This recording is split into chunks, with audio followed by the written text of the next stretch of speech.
Welcome back to Face the Nation. We want to continue our conversation with Fiona Hill, former top advisor on Russia at the National Security Council during the Trump administration. Fiona, this is really these two personalities, Volodymyr Zelensky and Vladimir Putin, and it's all about trying to change Putin's mind. At this point, is there any succession plan if he is no longer running Russia? Well, there's always a succession plan, at least in theory, which is, if something happens to him normally, then either the Prime Minister or the Speaker of the Russian Parliament would step in and they would have elections. Now, under this current circumstance, there is just absolutely no way that Vladimir Putin wants to loosen his grip on power. 2024, he's supposed to have a presidential election. In theory, as we know, he's got 2 more presidential terms that he can contest, and that would take him out till 2036. And Putin has, if anything, some staying power. He's pretty much determined to stay in place, and there is absolutely no way that he would want to go out on the back, in any way, on the back of a disaster in Ukraine. So this is in some ways solidifying his hold on power rather than weakening it? Absolutely, from his perspective. Now, it doesn't mean to say, of course, that that hold is fully consolidated. It's very brittle, the situation right now. So many things can go wrong. So many things could be happening behind the scenes that we actually don't know about. But for Putin himself, the absolute last thing he wants to do is go out in the backdrop of protests, backdrop of a failed war, as other previous leaders in Russian history have. And there's no way that he's going to entertain any kind of idea of a palace coup. He knows the history. He knows how these things work. And the immediate group of people around him who helped plot this war are also going to rise and fall with him. So you can be sure that they're trying to root out any kind of dissent, any kind of opposition at this moment, and also on the popular level. I mean, we're hearing in public opinion polls that there's a lot of support for Putin. I mean, it's hard to, kind of really gauge again how deep that support is. People are rallying around the flag, rallying around him, rallying around the Kremlin. And he's going to make sure, of course, that any kind of alternate views are completely and utterly suppressed at this moment. You've written extensively about Putin. I know President Biden has read your book on him. One of the things you write about is what's happened in the past with ceasefire agreements in Chechnya. And that's why I asked about security guarantees with President Zelensky. In the past, Russia has torn up peace agreements, just reinvaded. Is that what Vladimir Zelensky is looking at now, the risk of that? I mean, he has to be very serious about this. And as he said, they're fed up now on the Ukrainian side with paper agreements. They have to have something real and concrete. And that's going to be what's going to be difficult. Because it can't just be from the United States either. The previous agreement, the Budapest agreement, was with the United States, the United Kingdom and Russia. And obviously that was in 1994 when Ukraine gave up its strategic nuclear weapons. That became pretty meaningless. And so what Zelensky is looking for, obviously, as he said, is some pretty concrete guarantees from a range of countries. He talked there about the circle of countries that might be involved. And it has to be outside of Europe as well. This is part of the problem. Right. As Putin is making this a proxy war, he's saying to everyone else, this is like the Cold War, this is like Korea or Vietnam. This is not the case. Putin has decided to invade a neighbouring country. It's a post-imperial land grab. It's based on history, his grievances, his view of Russia's place in Europe. And basically, it has to be addressed in an international context. So they need wide-ranging international security guarantees. It is a global problem now. Fiona Hill, thank you for your analysis. I want to get more from former National Security Advisor H.R. McMaster. He's also CBS News foreign policy national security contributor and host of the podcast Battlegrounds. Good morning to you, H.R. Tactically and strategically speaking, why would Russian forces move to the east? Well, to try to get something out of this, right, and to try to compensate for the utter failure of the offensive initially. It's quite clear that Russia has failed from the very beginning in connection with its original objectives to subjugate all of Ukraine and to effect this coup de main oriented on these 4 axes, but mainly on Kyiv and Odessa. And what you see is a concentration now in the Donbass region and in the south. It's interesting, Margaret, we haven't heard too much talk about this, but this is about 10% of the Ukrainian landmass, but about the landmass that holds about 90% of Ukraine's energy resources. And I think what you see Russia as having a strategic design in mind is, as Fiona mentioned, right? This is about Novorossiya and so forth, but it's also making the Sea of Azov clearly a Russian lake, and the Black Sea as well. Well, I thought it was interesting. President Zelensky said, when I asked him, does this mean, 100% withdrawal from all of Ukrainian territory? And he said Russia needs to withdraw to the borders pre-February 24th. So that would mean potentially those eastern Donetsk and Luhansk areas and Crimea. Is that significant to you, the way he phrased that?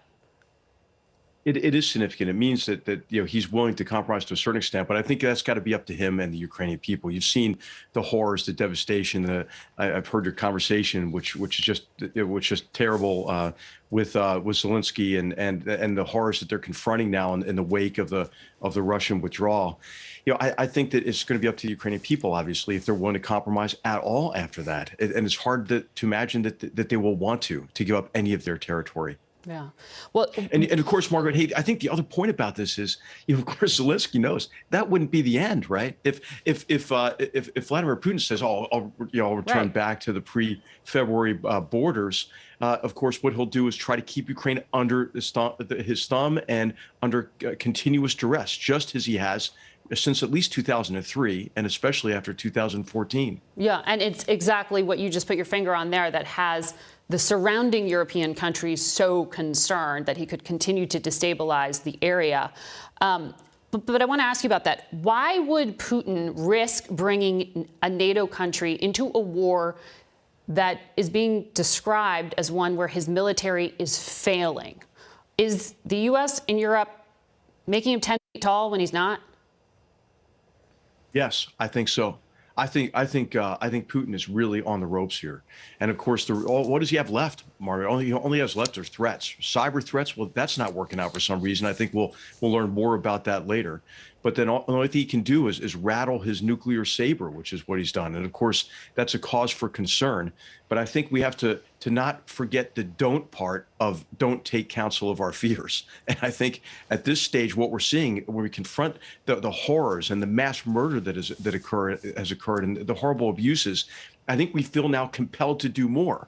Well, I think what we shouldn't do is wait any longer to do what it takes to give Ukraine all the tools necessary to fully beat back this offensive and to make it clear to the Russians that they're going to be unable to renew an offensive in the future.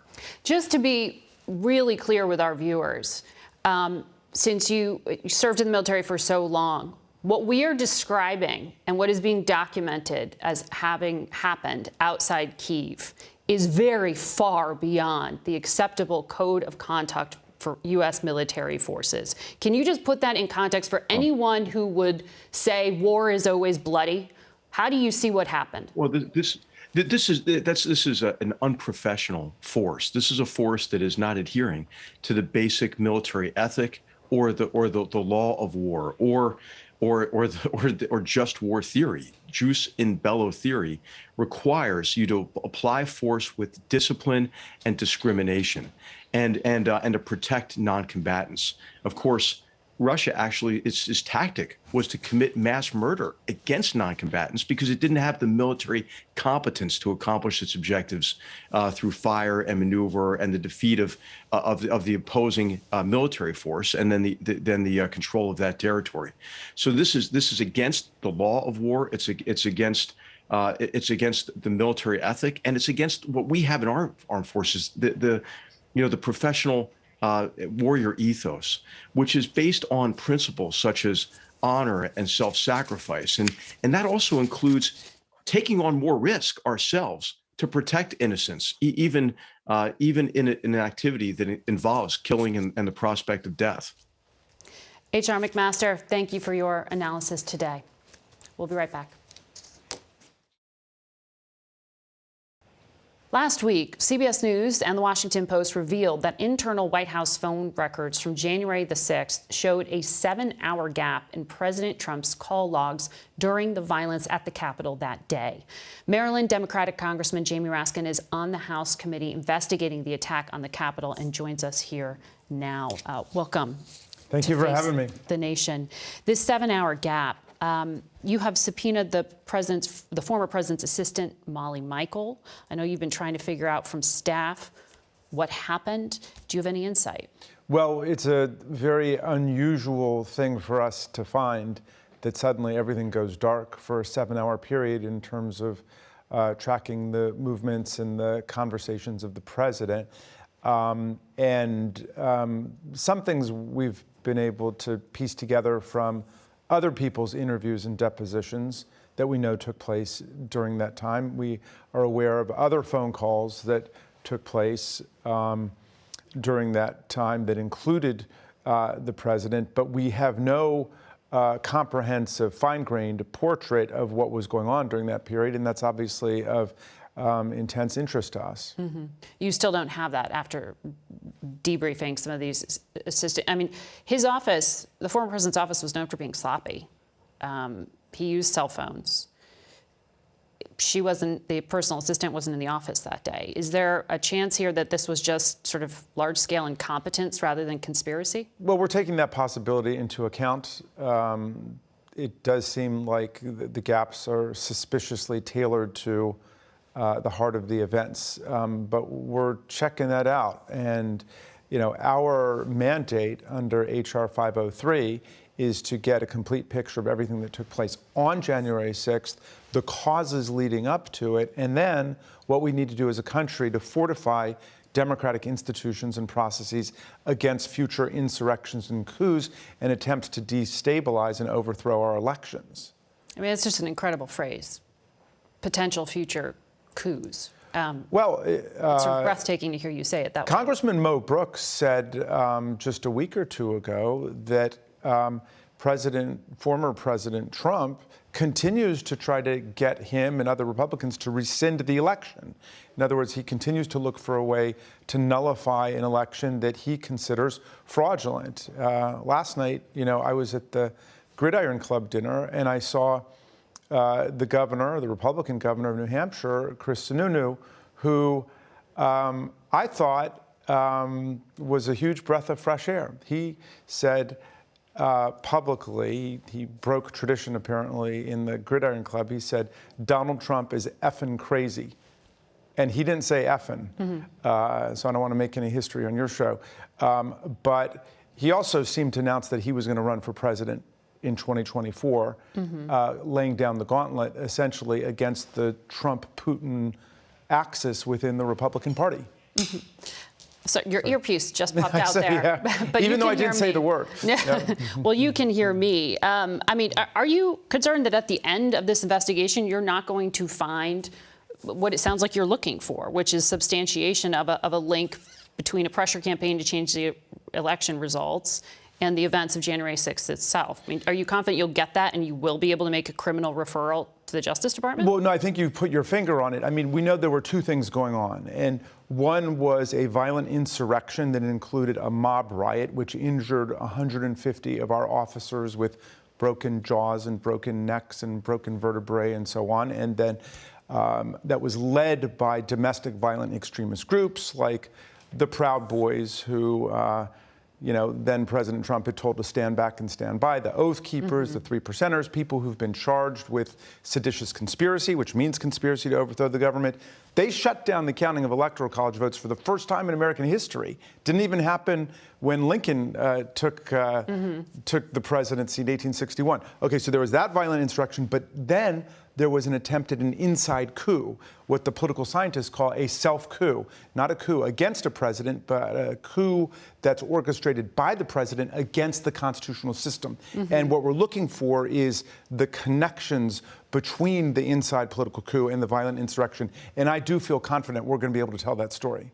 But tell that story is different in the political context from making a criminal recommendation or a legal proceeding at the Justice Department. Are you confident that will happen? Well, we will lay out the evidence that we see. Now, understand, the role of the January 6th Select Committee is to deliver a report to the American people and to the Congress. And so individual criminal accountability is something that comes within the domain of the Department of Justice. That's why I wanted to make that clear. Yeah, and one of the traditions we want to rebuild that was torn down during the last administration was of not having members of Congress and the president trying to dictate policy to the Department of Justice.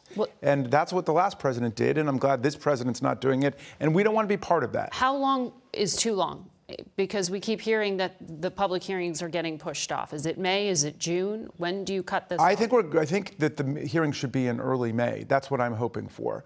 Obviously, we're up against a lot of obstruction. Now, this week, we voted to bring contempt citations against Dan Scavino and Peter Navarro, the social media guy for him. And Peter Navarro was the trade advisor who, for some reason, was off involving himself in insurrectionary coup plotting activities. And those guys are claiming executive privilege, which is absurd. And that vote is going to be happening this week. We hope so, yes. We will be back with more Face the Nation in a moment.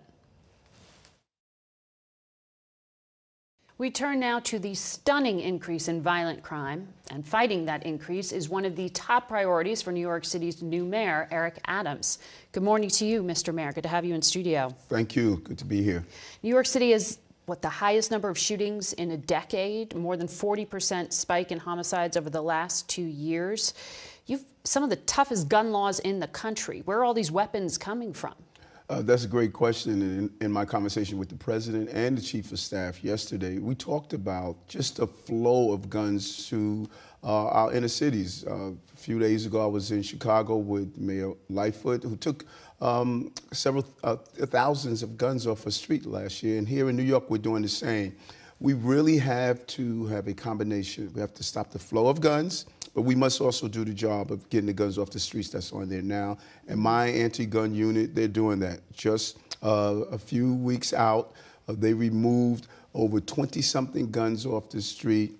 But here's the interesting number. 70% of those who were carrying the guns had prior violent offenses.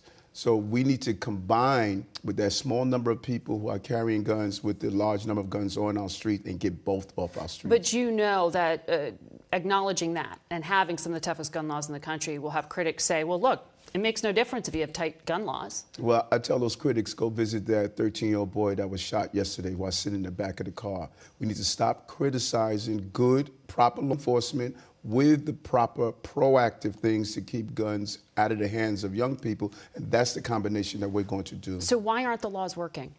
For a number of reasons. We have a small number of gun dealers that are just skating the law. We're dealing with a problem with ghost guns. It's imperative that we come up with clear messages around ghost guns and the kits that assembles them.